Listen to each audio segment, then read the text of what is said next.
Bonjour, bien-aimés dans le Seigneur. C'est un plaisir, une grande joie de partager la parole et la pensée de Dieu avec vous en ce jour béni, en ce jour merveilleux, en ce jour glorieux. Tout en rentrant dans cette série où nous parlons de la reproduction surnaturelle en vue de produire la transformation, j'aimerais que vous sachiez que tout est à base d'amour. Tout est fait par l'amour de Dieu et tout baigne, tout vit dans l'amour de Dieu. J'aimerais donc bénir le Seigneur pour le pasteur Frank Gaiwe, ami et frère, qui nous prend le prophète Wilfred Ngota. Que Dieu vous bénisse et nous croyons que tous ceux qui auront l'occasion de nous prendre en marche seront plus ou moins visités, bénis, inspirés par ce message. Donc nous sommes en train de parler de l'amour de Dieu. Donc le but principal de l'amour, c'est de pouvoir donner naissance. Naissance avec la fonctionnalité, la capacité de pouvoir reproduire. Donc en reproduisant par amour, nous arrivons à sortir une race, un peuple élu, un peuple béni. Et ce peuple-là va commencer à remplir, à assujettir et à dominer. À dominer pas par la violence ni par la force, mais à dominer par l'amour. Parce que nous sommes de ceux qui peuvent dire avec exactitude que la violence, la force n'est pas la seule, sinon n'est pas la meilleure façon de résoudre une situation ou une crise ou apaiser une tension. Parce que tout ce qui est fruit de violence produit forcément la violence, mais tout ce qui est fruit de paix, tout ce qui est fruit d'amour, finit par se manifester par l'amour. Donc dans cette série, je veux aussi répondre à une préoccupation du désordre à l'ordre. La question fondamentale qui m'est posée et qui va me permettre par la grâce de Dieu de parcourir les Écritures afin de sortir cette notion qui sera le thème de ce jour-là, né de Dieu, c'est à savoir qu'est-ce que l'Église devient, qu'est-ce que la vie chrétienne devient et qu'est-ce que ce monde est en train de devenir. À la question de savoir, est-ce que tous ceux qui sont présents dans les temples, est-ce que tous ceux qui, par-ci et par-là, présentent des signes, des miracles, présentent des oracles, toutes ces personnes avec une magie oratoire exercée, qui profèrent des bénédictions, qui parlent là de manifestations, qui arrivent par des motivations assez pertinentes à exciter l'homme à un certain niveau de croire que des choses vont arriver, est-ce que toutes ces choses-là sont forcément nées de Dieu? Est-ce que ces choses-là arrivent à naître de Dieu? Qu'est-ce qui est vraiment né de Dieu et quelle est la caractéristique de ce qui est né de Dieu? Comment ce qui est né de Dieu se manifeste et comment est-ce que ce que Dieu a pourvu grandit? Et il est aussi important de savoir que si ces paroles qui sont prêchées chaque jour, si ces messages qui sont prêchés chaque jour, à longueur de journée dans nos temples, sont vraiment des messages de l'Esprit, il va de soi que ces messages doivent faire naître des fils de Dieu. Et si ce ne sont pas des fils de Dieu qui naissent, la question maintenant nous revient, de qui sont-ils nés? Nous bénissons Dieu pour le berger Michel, Marie Kofi, que Dieu te bénisse. Donc nous devons pouvoir comprendre cela. Et pour pouvoir comprendre cela, il est important, il est très important pour nous de pouvoir réaliser quelque chose. Nous devons réaliser ici que tout ce qui est sur la terre a une nature, a une fonction, a des attributs et a des constituants. Une fonction ne peut pas se reproduire. Non. Une fonction ne peut pas se reproduire. Les attributs et les constituants ne peuvent pas se reproduire. Mais c'est la nature qui peut se reproduire. Je m'explique. Lorsque quelqu'un est envoyé comme ambassadeur, c'est une fonction. Il ne peut pas de là-bas faire plusieurs ambassadeurs parce que c'est une fonction qu'il a reçue. Mais en sa nature d'homme, il peut se reproduire et faire des enfants qui porteront son nom, mais qui ne seront pas eux ambassadeurs. Parce que c'est une fonction. Et cette fonction-là a des attributs. Et ces attributs ont des constituants. Ça veut dire que quelqu'un peut naître pasteur. Mais il ne peut pas multiplier des pasteurs. Il peut mettre au monde des enfants.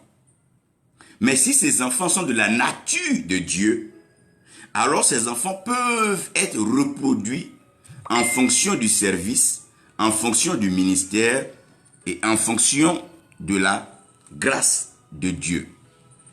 Donc, vous devez savoir que dans le principe de la naissance, dans le principe de la reproduction, c'est la nature qui compte.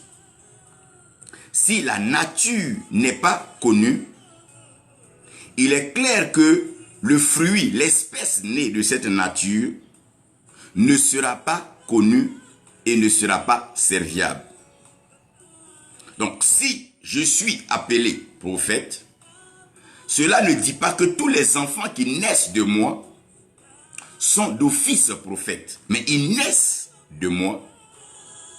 Ils peuvent être nés de Dieu, comme ils peuvent juste être nés de moi. Donc, j'aimerais qu'on fasse la part des choses entre la nature, entre la fonction, les attributs et les constituants. Nous bénissons le Seigneur pour la reine So qui nous prend et Christ Faveur qui est avec nous. J'aimerais que vous compreniez ceci. Si les hommes sont nés de Dieu et que cette naissance est vraiment de Dieu, il est clair que nous allons voir une espèce plus ou moins meilleure. Une espèce qui manifeste l'amour. Nous ne serons pas en train de voir des guerres, des trahisons, des méchancetés, des haines et tout ce que nous vivons aujourd'hui. Donc, de qui sont-ils nés? Quelle est la nature, la source et la souche de l'homme? J'aimerais que vous suivez ce message et que vous réalisez avec moi, si nous sommes en train de prendre donc la parole de Dieu, nous devons être à mesure de pouvoir lire ce que la Bible dit. Allez-y avec moi dans Genèse 4. Genèse 4, vous allez comprendre quelque chose de fondamental. Au verset 1, la Bible dit Adam connut Ève, sa femme. Elle conçut et enfanta. Elle conçut et enfanta Caïn. Et elle dit, voilà la déclaration d'Ève, celle qui conçut et qui enfanta. Elle dit, j'ai acquis un homme de par l'Éternel. En d'autres versions, il est écrit que j'ai conçu un homme avec l'aide de l'Éternel. Avec l'aide de l'Éternel. Genèse 1, verset 1. Au commencement, Dieu créa les cieux et la terre. Donc dans Genèse 1, la Bible nous fait partie donc de la création. Dans Genèse 4, quelque chose de nouveau s'ajoute. C'est que Ève dit elle a conçu un homme avec l'aide de Dieu. Avec l'aide de Dieu. Que Dieu bénisse servante de Dieu Jacqueline Yambala. Et si nous allons dans Jean 1, 12, Jean 1, 12,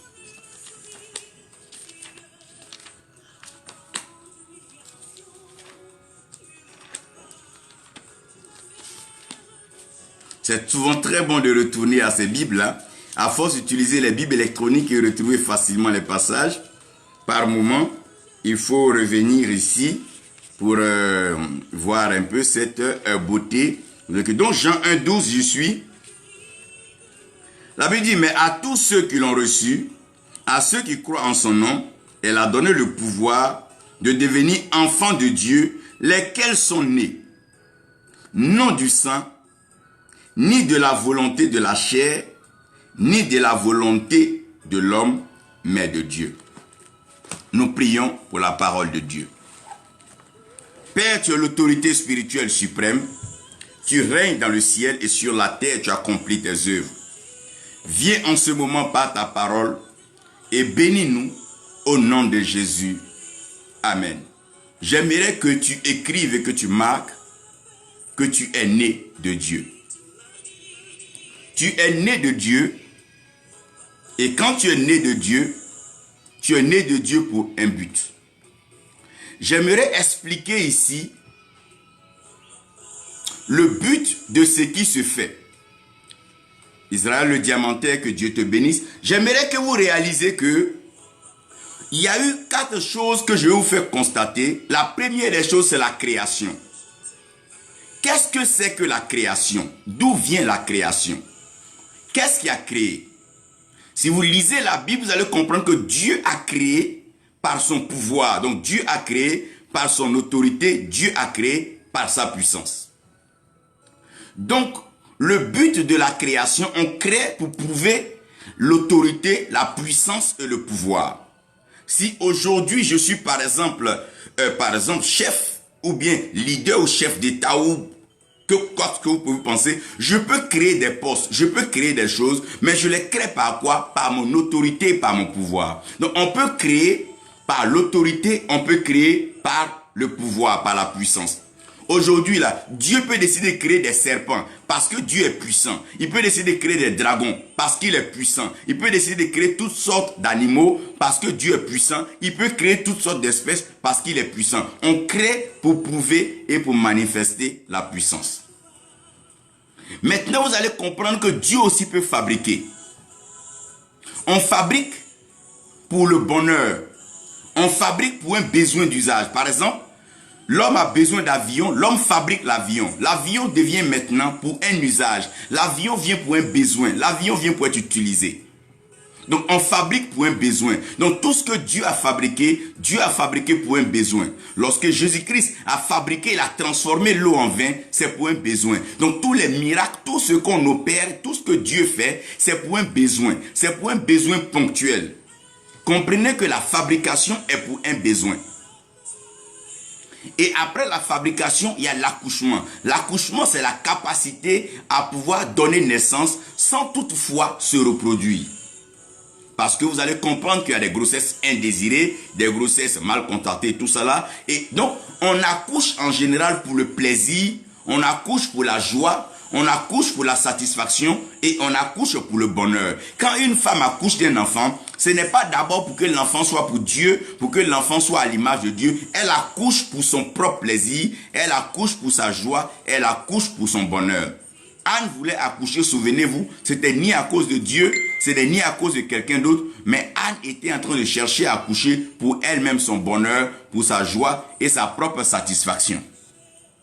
Suivez-moi très bien. Maintenant, on est comment? On est dans le but de quoi? De se reproduire, se multiplier, remplir et assujettir. Donc Dieu a demandé à l'homme d'être fécond. Parce que Dieu voulait que l'homme arrive à mettre au monde. Donc il voulait que l'homme puisse naître. Mais naître dans quel but? Naître dans le but de quoi? Se reproduire. Qu'est-ce qui est en train de manquer aujourd'hui sur la terre? C'est le manque de reproduction. Nous connaissons des grands noms, nous connaissons des grands hommes, nous connaissons des hommes qui ont marqué le monde. Malheureusement, ces hommes quittent le monde sans se reproduire. Donc, on a la nostalgie des grands hommes parce qu'il n'y a pas de reproduction.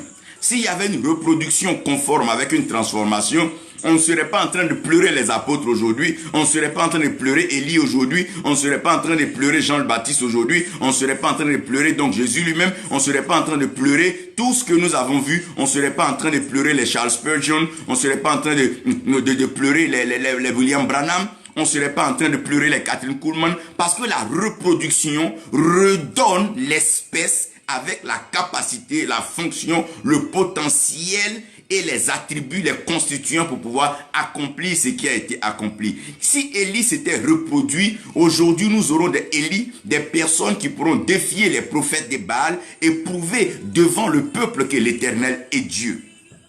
Or, si Moïse s'était reproduit, aujourd'hui nous aurons des hommes en train de fendre le Nil, fendre des eaux et permettre au peuple de passer et traverser, oh mon Dieu, à sec. Pourquoi est-ce que la reproduction manque? La reproduction manque parce que les valeurs ne sont pas reproduites. Aujourd'hui, nous allons chercher des hommes comme les Nelson Mandela, chercher et pleurer des hommes comme les Houphouët-Boigny. Pourquoi? Parce que la reproduction est un problème. Nous avons un problème de reproduction. Non, nous avons un problème de reproduction. Et quand il n'y a pas de reproduction, on est obligé de se limiter à des créations. Nous sommes obligés de créer des systèmes, créer des environnements, créer des masques pour essayer de mimer, essayer de coller avec cette reproduction. Mais comprenez bien, il n'y aura pas d'élévation s'il n'y a pas de rélévation. Aucune nation ne peut être élevée. Non, non, non. S'il n'y a pas une relève, s'il n'y a pas des gens qui seront relevés. C'est pour ça que la révélation vient soutenir l'élévation. Et il n'y a pas d'élévation sans révélation. Et comprenez-moi très bien. La révélation ne se crée pas. La révélation ne se fabrique pas. La révélation ne s'accouche pas. Mais la révélation, elle est de Dieu. Donc, puisque nous avons un problème de reproduction. Qu'est-ce qui fait que les églises sont en train de mourir? C'est un problème de reproduction. Qu'est-ce qui manque aujourd'hui aux églises? Jusqu'aujourd'hui, on ne m'a pas encore présenté la reproduction du prophète Kakou Sévérin. On ne m'a pas encore présenté la reproduction du docteur Jean Glao. On ne m'a pas encore on m'a pas encore présenté la reproduction du docteur Djeke Koufi. Comment se fait-il que ces grands hommes viennent et ils partent sans reproduction? Qu'est-ce qui se passe? Ça veut dire qu'il y a un problème, qu'il y a un problème vrai de naissance. Qu'est-ce que je veux instituer par là? Qu'est-ce que je veux signifier? Si l'église aujourd'hui est obligée de falsifier des miracles, si aujourd'hui les hommes sont obligés d'aller chercher la magie, porter des bagues, si les gens sont obligés d'aller souper, sympathiser avec le diable pour fabriquer des miracles, si aujourd'hui les gens sont obligés d'aller têter ou bien sucer dans la manne du sorcier pour pouvoir avoir des visions, si les hommes sont obligés d'aller chercher à baptiser, pratiquer toutes sortes de sciences occultes et de magie pour pouvoir arriver donc à séduire ou à entraîner les gens, ça veut dire qu'il y a un problème. Si les hommes sont obligés d'aller chercher à se préparer, se forger, se donner un mental et une capacité pour pouvoir arriver à maintenir une église en vie, si les gens sont obligés à faire du théâtre, à faire des mimes, des montages pour emmener les gens à être à l'église, ça veut dire qu'il y a un problème de reproduction. Au temps de Jésus, on ne promettait pas des voitures ni des voyages. On ne promettait pas les mariages. Mais les gens étaient là. Pourquoi? Parce que je parle de naissance. Je ne parle pas de création. Je ne parle pas de fabrication. Je ne parle pas d'accouchement. Comprenez-moi très bien. J'aimerais ici déjà présenter mes propos avec clarté. La Bible dit ici que Dieu a créé au commencement. Donc ça veut dire que quoi? Dieu crée. Dieu crée pourquoi? Parce qu'il est le créateur et il est le détenteur. Il est la manifestation de la parole. En d'autres termes, à part Dieu, personne d'autre n'est parole. Nous pouvons utiliser la parole, nous pouvons nous servir de la parole, nous pouvons à un certain moment agir par la parole, mais nous ne sommes pas la parole parce que la parole est Dieu. C'est ce que Jean explique bien. Il dit au commencement était la parole. Et cette parole-là, elle était avec Dieu. Pourquoi? Parce qu'elle était Dieu. Et cette parole-là était là depuis le commencement. Et ces choses que vous voyez qui ont été fabriquées ou faites, créées, elles ont été faites par la parole. Je suis en train de parler donc de la création. Qu'est-ce que c'est que la création? La création, c'est une portion invisible qui se trouve donc dans un Dieu invisible, qui à un certain moment ne peut pas garder ces choses. C'est comme une femme qui est enceinte, donc l'enfant est invisible. À un certain moment, ce Dieu ne peut plus contenir ces choses et il va se lâcher. Quand Dieu va se lâcher, que Dieu va se libérer, alors il va créer. Dieu crée tout simplement parce qu'il est puissant, parce qu'il a de l'autorité. Dieu crée parce qu'il a le pouvoir. Il a la capacité d'appeler les choses à existence. La Bible dit qu'il amène à existence ce qui n'existe pas. Dieu n'est comparable à personne. Nul ne peut se comparer à Dieu. Satan peut fabriquer, mais la création est l'ordre de Dieu. C'est Dieu seul qui peut créer.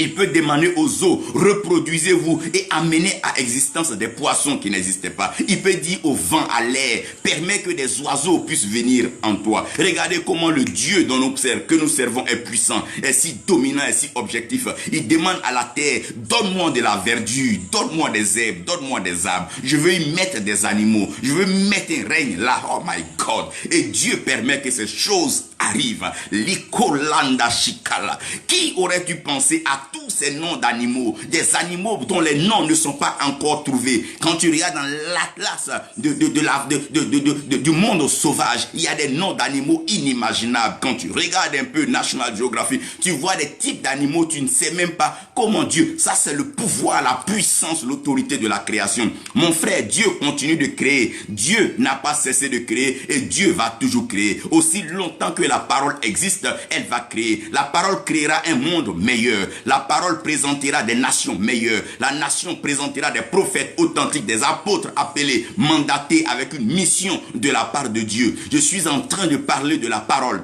La parole présentera des évangélistes, des hommes que Dieu positionnera pour annoncer sa parole. Cette parole fera des rois, fera des chefs, fera des leaders, des personnes qui sont capables de pouvoir se conformer à cette parole. Ouh, je parle de Dieu qui crée. Dieu est en train de créer un monde nouveau. Il dit le ciel et la terre passeront. Pourquoi? Parce que si Dieu a créé, il peut toujours créer. La création n'est pas limitée. C'est son habitude. Aussi longtemps que Dieu sera rempli, Dieu va alors déverser.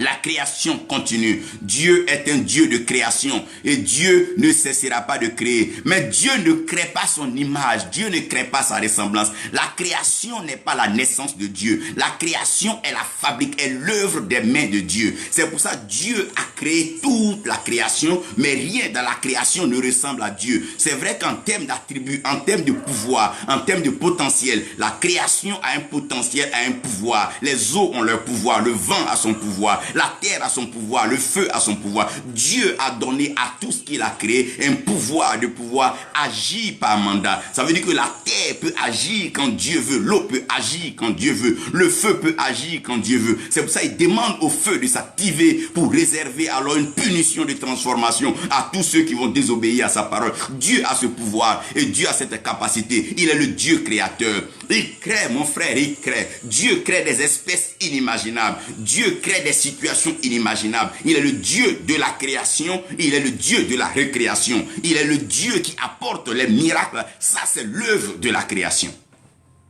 Ah, non seulement Dieu crée, mais Dieu peut fabriquer. Dieu fabrique en fonction de l'usage. L'arche de Noé n'a pas été créée. L'arche de Noé a été fabriquée. Dieu fabrique quand il a un besoin. Quand Dieu a besoin de quelque chose, Dieu fabrique la chose. Si Dieu a besoin tout à l'heure de pouvoir changer la pensée des gens, Dieu peut fabriquer une situation. Une situation que personne ne comprend parce qu'elle n'a ni queue ni tête. C'est cela les choses de l'esprit. On ne sait pas d'où elles viennent, on ne sait pas où elles s'en vont. Il peut créer un contentieux, il peut créer juste un concept et ce concept-là est fabriqué, activé par les hommes et cela sert bien sûr à la volonté de Dieu. Mais Dieu fait cela pour son usage, Dieu fait ça pour utiliser. Il veut utiliser cela. Mais les choses que Dieu utilise ne sont pas l'image et la ressemblance de Dieu. En même temps, Dieu peut accoucher. Ça veut dire quoi? Dieu peut permettre qu'à un certain moment des espèces naissent de lui. Il peut permettre que des espèces naissent de lui. Comme les anges, les archanges, les séraphins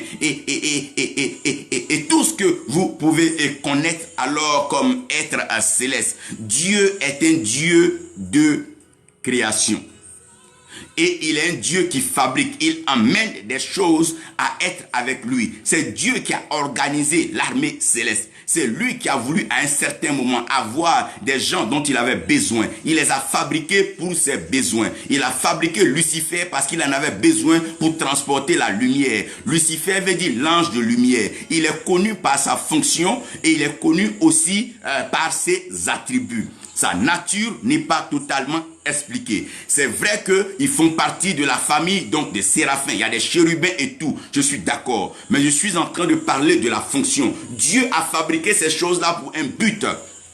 Dieu a créé par son pouvoir, mais Dieu fabrique par un besoin, Dieu fabrique pour un but. Il avait besoin de Lucifer pour transporter la lumière, parce que l'ange de lumière, l'ange c'est le messager, l'ange c'est le transporteur. Lorsque Lucifer refuse de transporter la lumière, il perd sa fonction. Et lorsqu'il perd sa fonction, il manifeste pleinement qu'il s'oppose à Dieu. Et en tant qu'opposant de Dieu, Dieu aura besoin de lui maintenant pour ramener ses enfants à lui. Parce qu'aucun objet, aucune parole parole ne revient à Dieu si elle ne rencontre pas d'obstacle. C'est comme un enfant qui sort de sa maison. S'il ne rencontre pas un danger dehors, il ne court pas pour venir à la maison. Donc Dieu permet volontairement que nous partons nous heurter à l'opposition, donc qui est Satan, pour que nous revenons à lui. Je veux comprendre cela parce que quand Dieu enlève la lumière donc à Lucifer, il est donc dans un espace ténébreux. Il peut alors séduire les hommes par les flashs, les éclairs, il peut séduire les hommes par juste des brins de bling bling. Mais il n'a pas la lumière parce qu'il n'est pas la lumière. Jean explique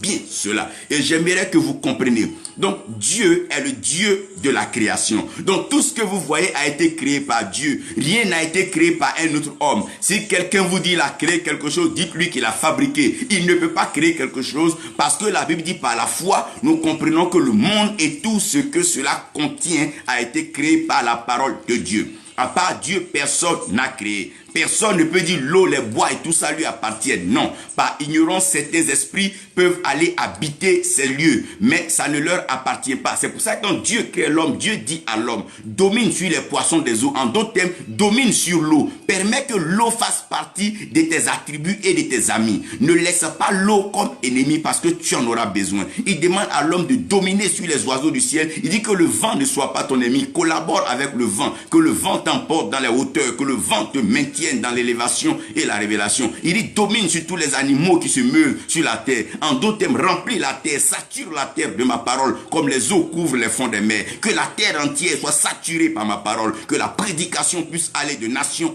en nation. Que de maison en maison, les hommes puissent comprendre que l'Éternel est Dieu. Sature la terre entière par ma parole. Et je vais maintenant confirmer ma parole par le feu que je vais envoyer parce que ma parole est un feu dévorant. Dieu est en train de dire à l'homme dans la création que 4 éléments seront importants pour lui.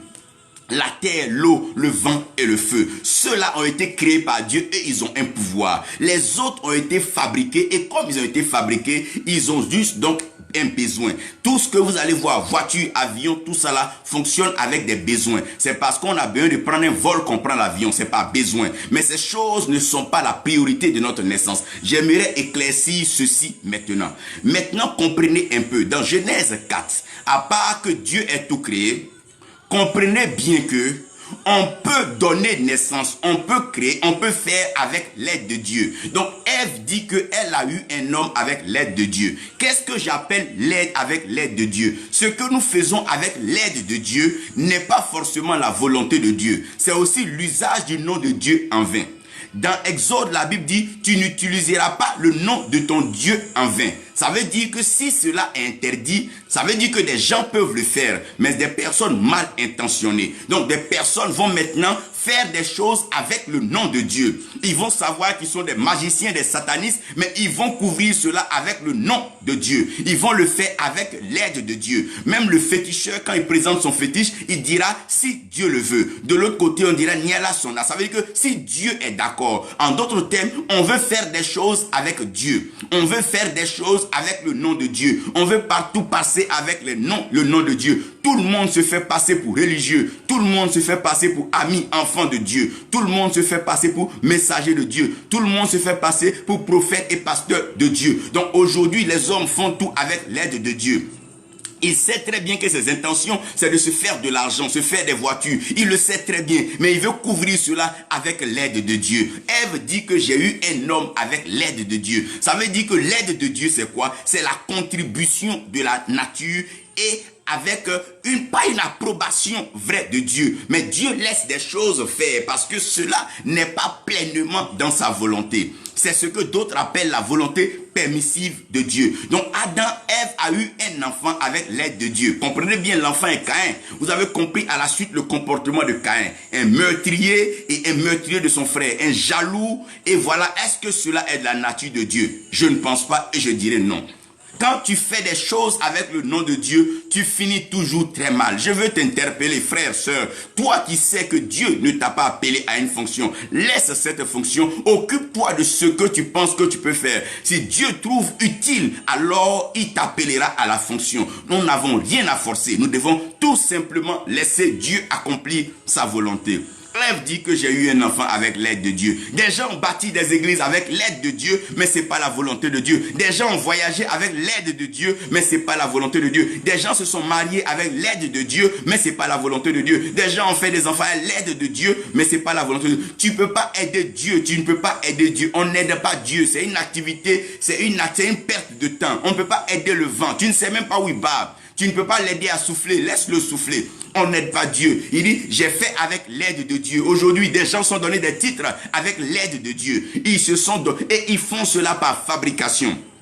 Aujourd'hui, les gens essaient de prendre des messages bizarres pour présenter avec l'aide de Dieu, en prenant juste la Bible comme support. Mais ces messages ne donnent pas naissance. C'est pour ça que vous voyez que la race et l'espèce d'élu est rare aujourd'hui, parce que la prédication qui doit pouvoir emmener les hommes à connaître Dieu ne sont pas là. Je vais vous expliquer tout à l'heure lorsque je parlerai donc des différentes volontés. Avec l'aide de Dieu, des hommes se sont fait des temples, des autres se sont fait des stades, d'autres se sont fait des gros stades. Et aujourd'hui, avec l'aide de Dieu, les hommes sont envoûtés, les femmes sont envoûtées avec l'aide de Dieu, mais le fondement n'est pas Dieu. C'est avec l'aide de Dieu, mais le fondement n'est pas Dieu. Ils utilisent toutes sortes de choses en motivant les gens, en agitant les gens, en excitant des gens, en fabriquant ça et là des miracles et des témoignages, en provoquant des actions, tout simplement avec l'aide de Dieu. Mais cela peut attirer la foule, cela peut agiter, cela peut émouvoir, oui, mais cela ne donne pas de naissance et cela n'est pas une reproduction. Non, ce n'est pas le temps de présenter, de faire miroiter les choses aux gens. Non, nous ne sommes plus à ce temps. Nous sommes dans un temps de pur réveil et la conscience doit revenir. La spiritualité doit s'installer et s'inscrire dans le mode de vie de tous ceux qui sont de Dieu. Comprenez-moi bien. Je vais vous dire ceci en ces termes. Les hommes utilisent le nom de Dieu. Les hommes se couvrent avec le nom de Dieu. Même Lucifer, quand il est venu parler à Ève, il s'est couvert avec le nom de Dieu. Il dit, est-ce que Dieu a vraiment dit? Mais si tu n'es pas de Dieu, que tu t'opposes à Dieu, laisse Dieu parler. Toi, parle de ce que tu veux parler. Tu n'as pas besoin de demander, est-ce que Dieu a dit? Non, laissez Dieu en paix dans votre affaire. Ne le mélangez pas parce qu'en le mélangeant, vous créez des problèmes. Dieu est le juge. Donc, quand tu attribues Dieu, quand tu associes Dieu à ton affaire, tu exposes ton affaire au jugement de Dieu. Si tu veux faire tes bêtises, va les faire ailleurs. Mais ne prends pas le nom de Dieu. Non, non, non. Nous sommes dans un temps assez sérieux. Non, non. Nous ne pouvons pas badiner, plaisanter avec cet évangile-là. Il faut que nous soyons clairs et corrects et que nous puissions nous dire la vérité en s'ouvrant les yeux et en se parlant. C'est vrai que par moments nous fermons les yeux pour prier, mais là, permettez-moi là de vous ouvrir les yeux. Tous ceux qui travaillent avec l'aide de Dieu seront surpris de voir à la fin que Dieu n'était pas engagé dans leur travail. Parce que c'est avec l'aide de Dieu même que Satan allait attaquer Job. Il dit, tu peux aller le faire. Ça veut dire que c'est permis, mais ce n'était pas utile. La preuve à la fin, il n'a fait que se fatiguer. Il allait fatiguer Job. Mais Dieu a restauré Job. Maintenant, je vais vous parler des volontés. La Bible dit maintenant, Dieu. Dans Jean 1,12, ceux-là qui doivent naître de Dieu, là, ils ne sont pas nés de la chair. Qu'est-ce que j'appelle la chair? Qu'est-ce que la Bible appelle la chair? La chair, c'est la matière. La chair, c'est la matière. C'est le solide, c'est le visible. C'est ce qui a été déjà créé. C'est quelque chose qui est déjà là. C'est une matière qui est là. Alors que la foi est pour ce que nous ne voyons pas. Donc celui qui bâtit en fonction de ce qui est visible est en train de bâtir quelque chose qui ne va pas durer. Parce que ce qui est visible est temporaire et ce qui est invisible est éternel et permanent. Je veux expliquer ceci par un exemple. Vous partez dans un lieu, le pasteur dit, viens à l'église, tu auras voiture. Ce que le pasteur te montre est visible. Il dit, viens à l'église, tu auras un visa. Le visa que tu vois est visible. Il dit, viens à l'église, tu auras des maisons. Les maisons sont visibles. Viens à l'église et tu vas avoir un bon travail. Ces choses-là sont visibles. Viens à l'église et je vais te rendre fort, je vais te rendre puissant. Ces choses-là sont visibles. Viens à l'église et puis tu seras tant. Ces choses-là sont visibles. Viens à l'église, tu vas être député. Ces choses-là sont visibles. Viens à l'église, tu vas être maire ou président. Ces choses-là sont visibles. Et comme ces choses-là sont visibles comme la voiture, malheureusement, elle ne peut pas produire une naissance. Ce n'est juste qu'une excitation, ce n'est juste qu'une motivation, c'est même, je veux dire, la fouberie et une ruse.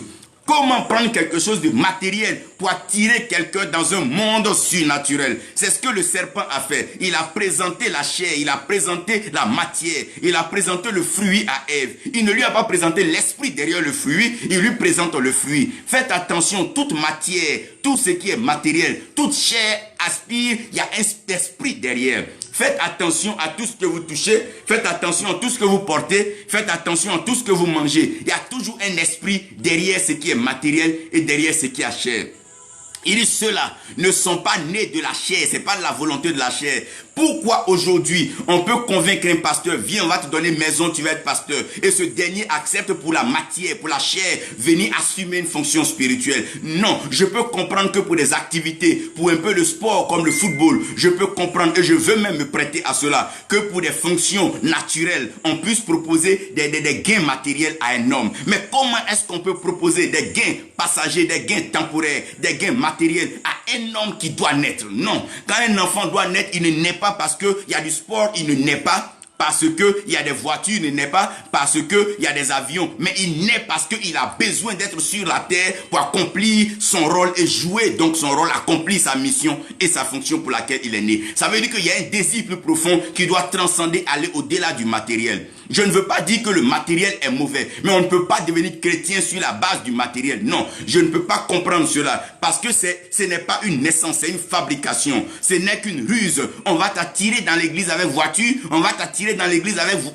habit, on va t'attirer dans l'église avec chaussures. Mais qui es-tu vers la fin? Pourquoi est-ce que tout peut t'attirer? Ça veut dire qu'il y a un problème et nous devons revenir à cela. Malheureusement, ceux-là ne sont pas nés de la volonté de la chair. Quand je parle de la chair, je parle de la matière. La Bible dit les désirs de la chair sont contraires à ceux de l'esprit. En d'autres termes, ce que la chair te présente n'est que le contraire de ce que l'esprit veut te présenter. Tout le monde parle d'opulence, tout le monde parle d'aisance, tout le monde parle d'être riche, tout le monde parle de matière, tout le monde parle d'argent, tout le monde parle de ces choses-là, tout le monde parle de voyage, tout le monde parle de mariage, tout le monde parle de voiture. C'est pas mauvais, mais cela ne peut pas être la condition de ta naissance, c'est pas possible. Cela ne peut pas être la raison de ta naissance. Ces choses, tu en auras besoin sur la terre. Si Dieu a permis que les gens fabriquent, c'est parce que tu en auras besoin. C'est parce que tu en auras besoin. Suivez-moi bien. J'ai dit que on peut fabriquer, on peut faire à l'aide de Dieu. La voiture peut être faite avec l'aide de Dieu, oui. Mais ce n'est pas ce que Dieu est en train de faire. Comprenez-moi bien. Comprenez-moi ici. Donc la chair, c'est ça. Aujourd'hui, pourquoi est-ce qu'on n'a que des bénis oui, des menteurs dans l'église? Pourquoi est-ce qu'on a des voleurs dans l'église? Parce qu'ils ont été attirés par le matériel. Celui qui est attiré par le matériel n'aura que de réflexes, de sens et agissement par rapport au matériel. Partout où l'argent bouge, il bougera. Partout où des voitures bougent, il bougera. Partout où des gains, des biens bougent, il bougera. Judas était motivé, activé, attiré par la matière, le matériel. Aujourd'hui, c'est le jeu du m'as-tu vu. Chacun veut se présenter de la façon la meilleure et la bonne, présentant ici le matériel. Le matériel sert certains besoins, mais cela ne peut pas être la condition de ta naissance. Non. Non, non, non, non, non. Je dis bien non. Je dis bien non. Si tu as misé sur le matériel pour aller à l'église, je veux te dire ça, c'est un zéro pointé. Là, tu as tout perdu, tu n'as rien compris de la spiritualité. Le matériel ne peut pas t'attirer à l'église, c'est pas possible. Non. Je peux comprendre quelqu'un encore qui a des besoins de découvrir Dieu par un problème et qui arrive à Dieu, je peux comprendre. Mais quelqu'un qui a un désir matériel et qui vient à Dieu, Dieu n'est pas matière, Dieu n'est pas matériel. La Bible dit Dieu est esprit. Dieu est esprit, Dieu est esprit. Et tous ceux qui l'adorent doivent l'adorer en esprit et en vérité. Combien de fois il va falloir qu'on vous dise ceci? Dieu n'est pas matière, Dieu n'est pas matériel. Dieu n'est pas jeu, Dieu n'est pas histoire. Dieu est esprit. Ils ne sont pas nés de la volonté de la chair. Aujourd'hui, des ministères charnels, des clubs charnels, des réseaux charnels, des lieux de prière charnels, tout est charnel, Tout est fabriqué par les hommes. On fabrique la femme de Dieu, on fabrique la chorale, on fabrique le groupe musical, on fabrique tout et tout est fabriqué. Voilà un jeu de fabrication, une affaire de chair. On maintient les gens par des voitures, on maintient les gens par de belles choses, mais ces choses-là ne sont pas de Dieu. Quand est-ce que vous allez comprendre? Quand est-ce que ces gens se comprendront? Seigneur, aide-moi donc à passer ce message. Il faut que quelqu'un me comprenne ce matin. Ils ne sont pas nés de la volonté de la chair. Ils ne sont pas nés de la volonté de la chair. Il dit Jérémie, depuis le ventre de ta mère, ça veut dire que ce n'est même pas ta mère qui a voulu. Ça n'a rien à voir avec elle, ça. Ça n'a rien à voir. Ça n'a rien à voir. Rien à voir. C'est pas une affaire de chair. Dis à ton frère, c'est pas une affaire de chair. C'est pas une affaire de matière. Si tu veux aller en France, il y a les ambassades qui sont là-bas. Va chercher ton visa. C'est pas des choses. Dieu te donnera. Si Dieu trouve utile que tu dois être là-bas. Si Dieu trouve pas utile que tu dois être là-bas, mais tu peux le faire à l'aide de qui tu veux. Mais comprenez bien, Dieu nous a créés pour un but. N'oubliez pas, il l'a créé pour se reproduire. Dieu veut voir lui-même son image. Il veut voir sa nature. Il dit son image et sa ressemblance. Dieu veut voir qui il est vraiment. Dieu veut se voir. Il dit ceux-là ne sont pas nés du sang. Je veux définir ici le sang. Qu'est-ce que c'est que le sang? Le sang, c'est un liquide rougeâtre qui fait partie des liquides. Et le sang est la demeure de l'âme. Parce que l'âme vit dans le sang. Et le sang attire les esprits. Mais le sang n'est pas esprit. Le sang attire l'esprit, mais le sang n'est pas esprit. Et puisque le sang est la demeure de l'âme, et que la mission de l'esprit c'est de préserver et sauver l'âme, toujours est-il que là où le sang part, l'esprit va être là. Ça veut dire que c'est pas parce que quelqu'un fait beaucoup de sacrifices, il verse beaucoup de sang, qu'il coule beaucoup de sang, que forcément il est spirituel. Non. Il y a des gens qui sont nés criminels, satanistes et c'est des tueurs professionnels. Mais ils n'ont rien compris de l'esprit. Paul tuait, Paul faisait verser le sang. Mais pourtant Paul n'était pas né de Dieu, n'était pas encore né de Dieu, frère. Ça veut dire que quelqu'un peut s'amuser avec le sang. Faites attention. N'entrez pas dans le jeu des alliances de sang. Si tu es mon frère pasteur, entrons en alliance de sang. Ce n'est pas utile. Ce n'est pas de ça qu'il est question. On ne naît pas de ça. Ce n'est pas la volonté du sang. Aujourd'hui, les hommes sont d'une des experts à faire des sacrifices ça et là, égorger encore des animaux, égorger encore toute forme d'animaux pour utiliser le sang. D'autres en boivent. Mais pour faire quoi? Ils disent pour avoir un pouvoir. Tu n'as pas besoin de ça. Le pouvoir, c'est Dieu qui le donne.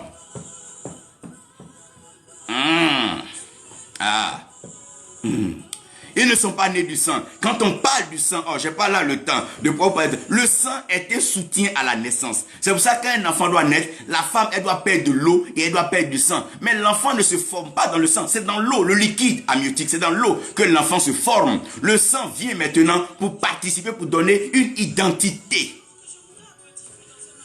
Mais tu ne peux pas jouer avec le sang.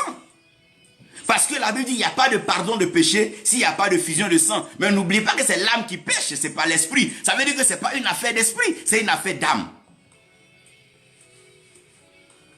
Il faut que vous compreniez ces choses. Ce n'est pas par le sang. Non, non, c'est mon frère de sang, c'est mon fils de sang, c'est mon jumeau de sang. Ce n'est pas ça qui fait le ministère. Ce n'est pas ça que Dieu veut. Il veut aller au-delà, il veut pousser au-delà.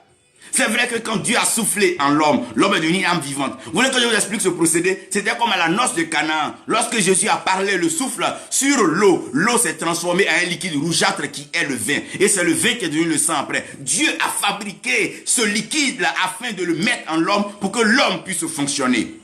Donc le sang vient maintenant comme le carburant, comme le kérosène pour l'avion, pour la voiture. Le sang devient maintenant un essentiel pour la nutrition et le maintien de tous les organismes qui sont dans le corps. C'est pour ça que le sang va circuler partout pour ravitailler les organes du corps. Mais le sang n'est pas le but de la naissance, non. Non, ils ne sont pas nés du sang, ils ne sont pas nés du sang, ils ne sont pas nés du sang. C'est pour ça que les peuples barbares, quand Abraham est monté donc à Moria, Dieu lui a dit, j'ai pas besoin du sang d'Abel pour que toi tu naisses et que tu sois une grande nation. J'ai pas besoin de ça. J'ai juste besoin d'une autre chose. Pas besoin de ça. No need that. Comprenez ici que ce n'est pas par la chair, les convoitises de la chair, ce n'est pas par les objets, le gros feuillage qu'on vient à l'église. Non, le temple est beau, tout est organisé, ils ont l'argent. C'est pas ce qui doit envoyer quelqu'un à l'église. Non, non, non, non. Vous devez comprendre ces choses. Ce n'est pas une affaire d'âme, ce n'est pas une affaire de sang, c'est une affaire d'esprit. Vous devez comprendre ça, vous devez comprendre. C'est une affaire d'esprit. Ils ne sont pas nés de la chair et ils ne sont pas nés du sang. Un enfant de Dieu n'est pas de la chair, il n'est pas du sang. Non, non, non. Par exemple, je vais voir un homme de Dieu, je fais un sacrifice à son autel, il prie pour moi, je suis devenu pasteur ou un apôtre. C'est faux. Arrêtez ces jeux-là. C'est pas comme ça. Non. C'est vrai que le sacrifice fait partie des rites. Mais ce n'est pas cela. C'est Dieu qui a dit à Élie d'aller loin d'Élysée. C'est pas Élysée qui a fait un sacrifice pour dire à Élie, ouin-moi. Arrêtez-moi ce jeu-là. Où on se promène ça et là avec de grosses offrandes, avec de grosses mannes d'argent. On va jeter au pied d'un appelé. Prie pour moi, je vais être pasteur. Prie pour moi, je vais être apôtre. Prie pour moi, je vais être prophète. Qui vous a dit ces choses-là? Ce n'est pas une affaire de sang. Ce n'est pas une affaire de sang. Ça veut dire que ce n'est pas celui qui fait le plus gros sacrifice dans l'église qui est spirituel. Ça n'a rien à voir. Hein? Ça n'a rien à voir. Il dit la femme là, elle donnait même plus que vous tous. Mais il n'a pas dit qu'elle est spirituelle, l'apôtre ou bien les trucs. Non, non, non. Faites la part des choses. Un fils peut te donner beaucoup d'argent, mais ça ne fait pas de lui un homme spirituel. Non.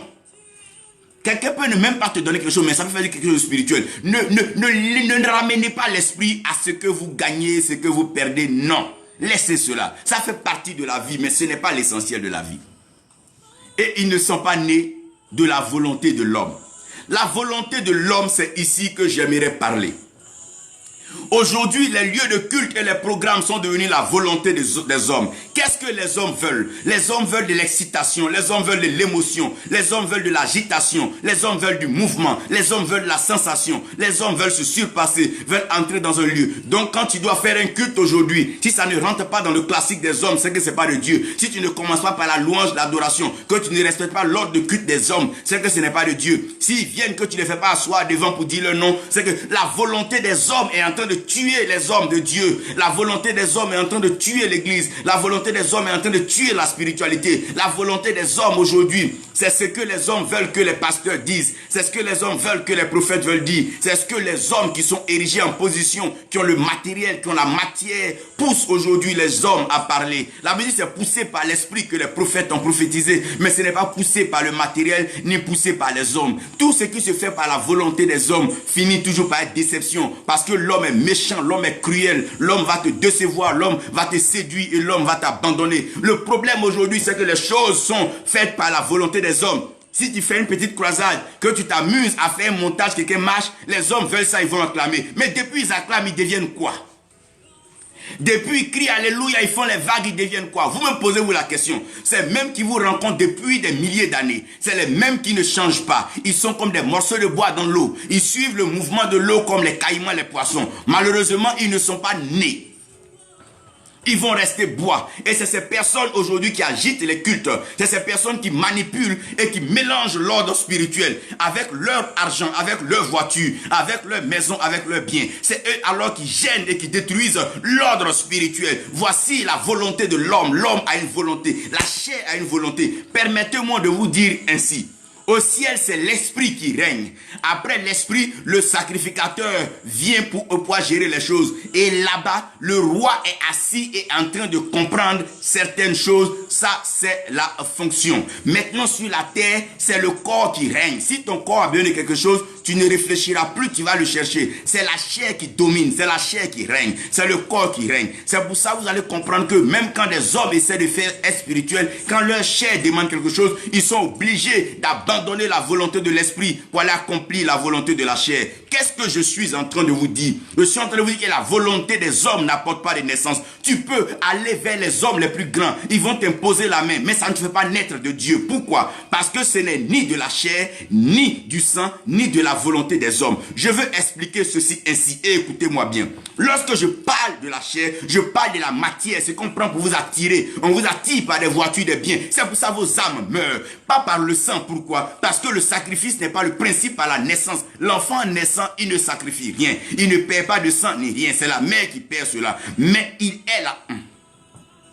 Je me réserve un peu là. Je veux parler de la volonté des hommes. Qu'est-ce que j'appelle la volonté des hommes? Si les hommes disent qu'ils ont le temps à 14 heures, tu feras le culte de Dieu à 14 heures. Donc pourvu que les hommes soient là, c'est important. Même si Dieu n'est pas là, toi, ça ne t'intéresse pas. Les hommes n'ont qu'à venir. Tu as besoin d'être vu. Tu as besoin d'être communiqué, d'être médiatisé. Tu as besoin d'être célèbre. Tu as besoin de faire toutes ces choses. Est-ce que Dieu a tes visages un peu partout dans le monde? Que sommes-nous en train de faire? Nous sommes vraiment en train de faire la volonté de l'homme. C'est pour ça que la Bible parle de la marque de la bête. Avec celui qui est sage, qui regarde et qui a l'intelligence, il calcule. C'est un nombre d'hommes. Ce n'est même pas le diable, ce n'est même pas Satan. Arrêtons de l'accuser parce que lui, il est déjà l'accusateur du frère. Il attend pour aller accuser. Nous sommes en train de fabriquer les choses de la volonté des hommes. Aujourd'hui, on se marie par la volonté des hommes. On fait tout par la volonté des hommes. On est conduit par la volonté des hommes. C'est les hommes qui nous téléguident. C'est les hommes qui nous guident. Non, toi là, je pense que tu n'es pas appelé pasteur. C'est mieux que tu sois apôtre. Comme ça, tu vas gérer mon œuvre. Je veux que toi, tu sois prophète. Comme ça, tu vas donner des paroles de connaissance aux gens. Je veux que tu sois... C'est les hommes qui fabriquent les choses. Quelles sont ces choses? Oh my God! Oh Dieu! Oh Dieu, je vous ai expliqué ici d'entrée de jeu, la nature ne peut pas se dérober. Le chien ne fera pas de chat, le lion ne fera jamais de panthère. C'est une question de nature, c'est pas une question de fonction. On peut te nommer à des hautes fonctions, mais ça ne changera pas ta nature. À la tête d'une position, quelqu'un qui est né voleur sera voleur à cette position. Il n'est pas une question donc de fonction, c'est une question de nature. Celui qui était travailleur, s'il vient à la tête d'un État, il travaillera. Celui qui était discipliné, s'il vient à la tête, sera discipliné. C'est une question de nature, pas une question de fonction, ni d'attribut, ni de constituant. Je vais expliquer ainsi. L'homme est constitué de terre, d'eau, de vent et de feu. Cela dit, l'homme doit pouvoir comprendre une chose. Pour dominer sur ces choses, l'homme n'a pas besoin de la volonté de l'homme n'a pas besoin de la volonté du sang, et l'homme n'a pas besoin de la volonté de la chair. C'est de ça qu'il est question. Pourquoi aujourd'hui on ne voit plus les Branham, on ne voit plus les Spurgeon, on ne voit plus les George Whitefield? Pourquoi on ne voit plus ces héros de la foi? Où est passé ce Saint-Esprit dont on nous a parlé? Où sont passés ces grandes œuvres? Où sont passés les hommes de la relève? Où sont passés ces hommes de miracles? Où sont passés ces hommes de manifestations? Comment se fait-il que des hommes arrivent dans les nations et on ne sent pas la présence de Dieu? Mais les Wesley, quand ils passaient, des stades entiers étaient en ébullition pour la repentance et la confession. Les hommes étaient nés de nouveau. Ces hommes ne promettaient ni voiture, ils ne promettaient ni voyage, ils ne promettaient ni mariage. Mais les hommes sont nés par la puissance. Où sont passés? Où sont passés les messagers de l'Éternel? Ceux qui prêchent l'évangile, qui sont prêts à parler de la part de Dieu. Oui, aujourd'hui, tout est devenu cher, saint, et la volonté des hommes. C'est les hommes qui fabriquent leur culte. C'est les hommes qui fabriquent leur Dieu. Ils sont libres d'apporter des idoles. Ils sont libres de faire ce qu'ils veulent. Ils sont libres de se mélanger à tous les réseaux. Ils sont libres de porter tout ministère. Parce que quoi? C'est une affaire de volonté d'homme.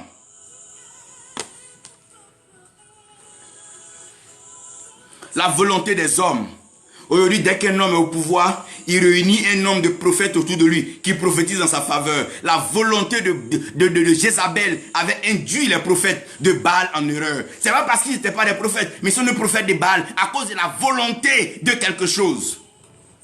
Où sont passés les Élie de cette génération? Je veux voir les Élisée, je veux voir encore les Josué, je veux voir encore les Caleb. Où sont passés les Moïse de cette génération? Qui me dira le contraire? Y a-t-il encore des Noé pour bâtir l'arche? Qui me dira le contraire? Y a-t-il encore des Abraham avec qui Dieu peut tisser alliance? Je parle des gens qui ne sont pas nés de la chair, du sang, de la volonté des hommes. Des gens qui sont nés de...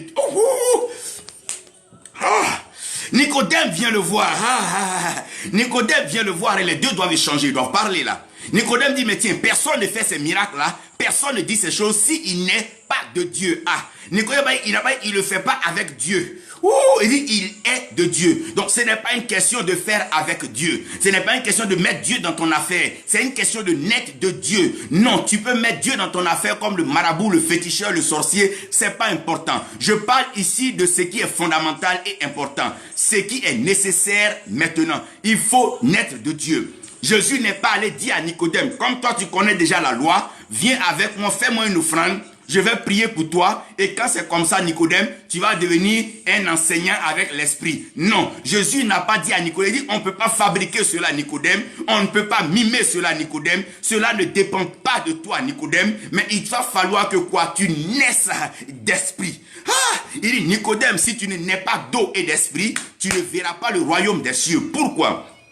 Parce que le royaume des cieux, c'est le royaume de Dieu. Et dans le royaume de Dieu, c'est les enfants de Dieu qui sont héritiers, c'est eux qui règnent. Donc si tu ne nais pas d'eau et d'esprit, Dieu ne va pas te reconnaître. La preuve, quand Jésus-Christ est né, c'est les mages qui sont venus dire qu'un enfant est né. Ils sont venus l'adorer. Mais Dieu même n'est pas venu à cette adoration. Parce que cette naissance peut être aussi une volonté. Mais le jour que Jésus descend dans le Jourdain, lorsque Jean le baptise, le ciel s'ouvre et Dieu dit, celui-ci est mon fils bien-aimé. Jésus avait 30 ans déjà. Mais comment Dieu a attendu qu'à 30 ans pour reconnaître son fils? Parce que Dieu n'est pas dans les choses de la chair. Dieu n'est pas dans les choses avec l'aide de Dieu. C'est pour ça l'ange a dit à Marie, l'enfant qui naîtra de toi, c'est la puissance du Très-Haut qui te couvrira. Et l'enfant qui est dans ton sein est le fils du Très-Haut. Est le fils du Très-Haut. Ça veut dire que Marie, ce n'est pas... Il dit c'est le fils du... Aïe, aïe, aïe. Là, l'ange dit une parole fondamentale. Il dit le fils, l'enfant qui va naître là, c'est le fils du Très-Haut. C'est pour cela qu'on l'appellera Jésus, il est le Messie. C'est lui qui sauvera son peuple. En d'autres termes, cette naissance a pour but de pouvoir sauver. L'esprit vient pour sauver. Qui est d'esprit? Nicodème était docteur de la loi. Sa capacité de mieux expliquer la loi pour que la loi puisse avancer. Alors que la loi s'appuyait tout simplement sur les interdits. Et les prescriptions là, savaient que la chair ne pouvait pas les respecter. La chair parlait certaines choses, comme par exemple commettre des actes ignobles, comme l'adultère, la fornication, l'infidélité, l'impudicité. La chair ne peut pas respecter ça. La haine, la méchanceté, les crimes, la chair ne peut pas respecter cela. Donc les docteurs de la loi avait un travail facile. Parce qu'il est plus facile d'accuser, il est plus facile de juger, il est plus facile de condamner, de blâmer que de pouvoir délivrer. Voici la femme prise en flagrant délit d'adultère. Le problème, ce n'est pas de l'accuser, la lapider à mort. En la mettant à mort, elle ne naît de rien. Elle meurt pourquoi? Puisqu'elle ne doit pas mourir donc de la loi, Jésus est en train de dire à Nicodème que la loi est un peu dépassée. Je ne veux pas dire que la loi n'est plus serviable, mais la loi a été abolie et la loi a été accomplie dans mon amour. C'est par amour maintenant que je veux agir et mon amour présente une nouvelle formule. Cette formule, c'est la grâce. Lorsque nous parlons de grâce, ça veut dire que personne n'est éliminé d'office. Tout le monde est participant et tout le monde est admissible à la grâce. Il faudra maintenant venir de façon honnête, laissant les matériels, les besoins, les problèmes. Venir honnêtement recevoir Jésus-Christ comme Seigneur et Sauveur. Quand tu le reçois comme Seigneur et Sauveur, tu verras, même si ça te mettra des heures, reste dans la présence de Dieu jusqu'à ce que Dieu te donne la confirmation que tu es son fils. Lorsque Dieu te donne la confirmation que tu es son fils, que les clubs veulent, que les réseaux veuillent, que les églises veuillent ou pas, que les nations veuillent ou pas, si tu es fils de Dieu, Dieu manifestera son image et sa ressemblance. Dieu agira de façon spéciale. Pourquoi? Parce que c'est une question de fils de Dieu. Ceux-là, ils sont nés de Dieu. My God. Comment sont-ils nés de Dieu? La Bible dit que Dieu, dans sa fabrication, Dieu a pris la poussière de la terre, il en a fait la boue. Et Dieu a soufflé.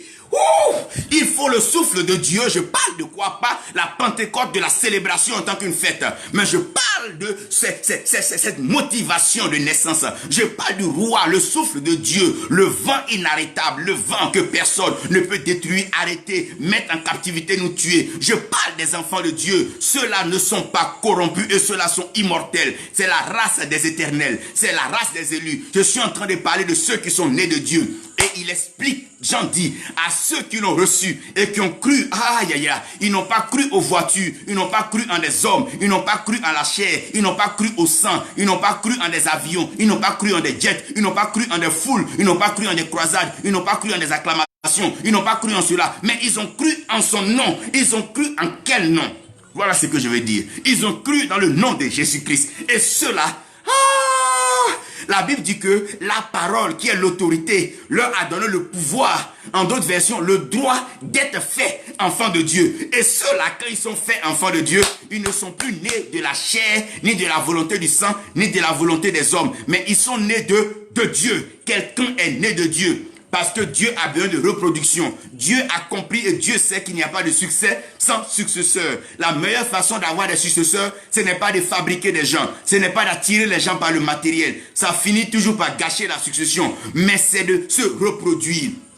La meilleure façon de pérenniser une action, c'est la reproduction. Si une espèce arrête de se reproduire, elle finira par disparaître. Mais aussi longtemps que l'espèce va se reproduire, elle va être toujours vivante. Si aujourd'hui on a encore des chats, c'est parce que les chats se reproduisent. Si nous avons encore des aigles, c'est parce que les aigles se reproduisent. Si nous avons encore toutes sortes d'animaux, c'est parce qu'ils se reproduisent. Mais la reproduction ne peut pas s'arrêter dans la main de Dieu. Quand Dieu a béni l'homme, il a dit à l'homme, sois fécond. En d'autres termes, elle a la capacité de te reproduire. Je veux que tu te multiplies et que tu remplisses la terre pour que tu puisses quoi? La sujettir et après la dominer, sinon régner. Je parle de ceux qui sont nés de Dieu. Frère, il faille que les gens naissent de Dieu. Arrêtons de nous amuser avec le pupitre. Arrêtons de nous amuser avec les gens. Arrêtons de les emmener loin de la réalité et de la fonction principale. La prédication a pour but d'emmener les gens à naître de Dieu, à naître avec un seul nom dans leur cœur, dans leur pensée. Ce nom, c'est le nom de Jésus-Christ. Ils doivent avoir ce nom en eux et ce nom doit gouverner, conduire leurs actions. C'est en ce nom-là seul qu'ils auront l'exaucement. Dans les cieux, sur la terre et sous la terre, il n'y a aucun nom par lequel l'homme puisse être exaucé et sauvé, si ce n'est le nom de Jésus-Christ. Je suis en train de vous dire une chose, nous devons naître de Dieu. Pourquoi l'amour est rare? Parce que les gens ne naissent pas de Dieu alors que Dieu est amour. Pourquoi la bonté, la paix est rare? Mais parce que les gens ne naissent pas de Dieu. Pourquoi ces valeurs sont rares? Mais parce que les gens ne naissent pas de Dieu. Un homme qui est né de Dieu ne peut pas tuer son frère pour un fauteuil, ne peut pas tuer sa soeur pour une voiture. Un homme qui est né de Dieu ne peut pas tuer son frère pour la terre. Un homme qui est né de Dieu ne peut pas faire du mal, détruire des peuples, créer des génocides pour juste une position et de l'argent, pour juste aller se bronzer à l'Orient ou à l'Occident. Un homme qui est né de Dieu ne peut pas avoir de telles pensées. Il faut que nous naissons de Dieu. Il faut que nous naissons de Dieu. Aujourd'hui, l'empoisonnement, la méchanceté dans les églises. Aujourd'hui, regardez la haine, les complots planifiés. Pasteur contre pasteur, fidèle contre fidèle. C'est la preuve que c'est l'œuvre de la chair. Si c'est l'œuvre de la chair, c'est que c'est une naissance charnelle. Mais il est temps que nous transcendons cela. Nous devons naître de Dieu. Lorsque nous naissons de Dieu, nous passons du processus de âme vivante à l'esprit vivifiant. L'âme vit, mais l'âme ne vivifie pas. Ça veut dire que l'âme est bénie, mais l'âme ne peut pas bénir en ce moment. Mais quand c'est un esprit vivifiant, non seulement il est esprit, mais il peut donner naissance, il peut faire vivre d'autres esprits. C'est la reproduction surnaturelle. Et cela est suivi d'une transformation divine. Et c'est ce dont nous avons besoin aujourd'hui. Frères, sœurs, parents et amis, il est temps qu'on se dise la vérité. Personne n'osera mentir à son prochain. Il est grand temps qu'on se dise la vérité. Comme Jésus l'a dit à Nicodème sans détour, j'aimerais vous le dire sans contourner la vérité et vous regarder droit dans les yeux. Nous avons besoin de naître de l'esprit. Nous avons besoin de naître de la parole prêchée.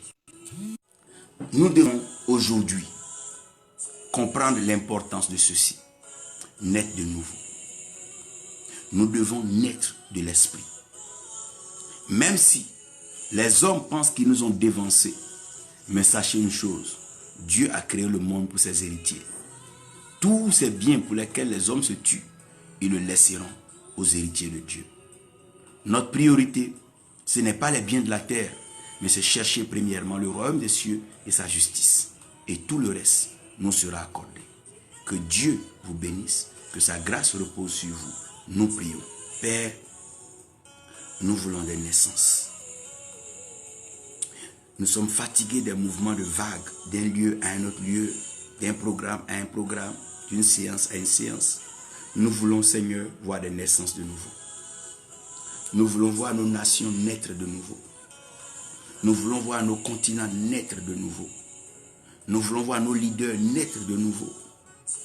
Nous voulons voir les décideurs de ce monde naître de nouveau, afin que tous les plans de Satan soient avortés et détruits.